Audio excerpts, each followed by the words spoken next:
My last question to you is I've been hearing a lot of conversations from journalists, especially Arab journalists and Arab voices, especially in the West, who are really scared of putting out tweets. Some of them, especially the ones living in the West and away from, they're holding their words. They're not feeling that they're not feeling safe enough to express their sentiments.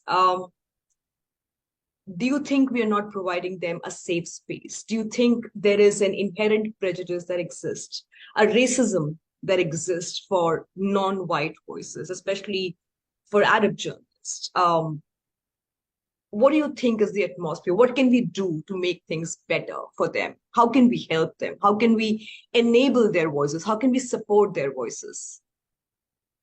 Absolutely. I mean, I talk to friends all the time who only share things that they think or feel like just on a personal level, and by friends I mean other journalists as well. And they're very much afraid to put things out on, let's say, Twitter or Instagram. Even so much as liking something Yeah. is looked at, is looked at in a not favorable way. I know that some organizations have actually spelled it out where they told their journalists, you are not allowed to tweet anything about your thoughts or feelings about the what's happening in Gaza. The only thing you're allowed to do is to tweet stories that your organization writes.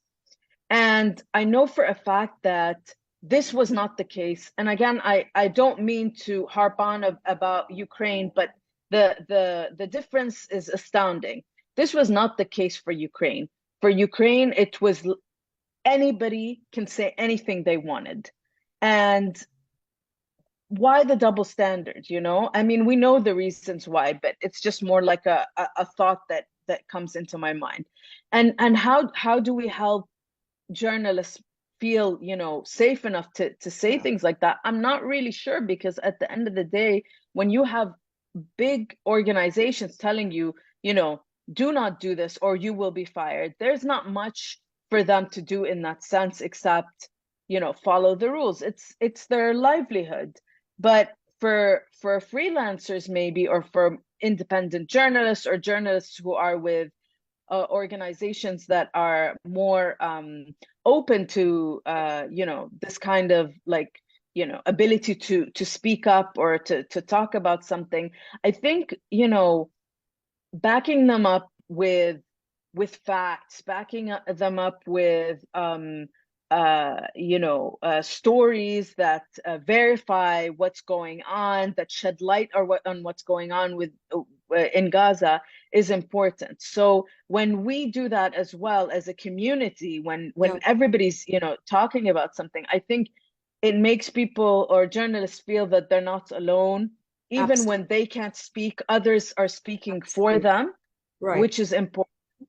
Because I know for a fact that every single journalist, whether they are Palestinian, Jewish, Muslim, Christian, anything, um, they want to be able to speak, and they're fighting. Everybody's fighting small fights in their newsrooms. Yeah. And uh, it's reflective of what's happening in the world, because everywhere everybody's fighting for to get the word out, even today I was reading about the State Department and diplomats, and how they were saying that the way the Biden administration has just given Netanyahu carte blanche to do whatever he wants, his has in a way affected not only the Arab communities and the generations of Arabs that are growing up right now and how they perceive Yeah. America, but also you're talking about, we've got elections next year. I mean, if Biden thinks that he can rely on the, Muslim and the Palestinian vote or the Arab vote, then he's very much mistaken, And these are some of the things that people are talking about, and I think it's just important to kind of like be the voice for people who can't speak. And uh, I'm lucky in the sense that Yeah. I'm a freelancer and I'm able to talk about things. But Yeah. even I don't always feel like I'm capable of saying exactly what I want, because again, at the end of the day, I'm a journalist and my job is to relay facts and to provide context.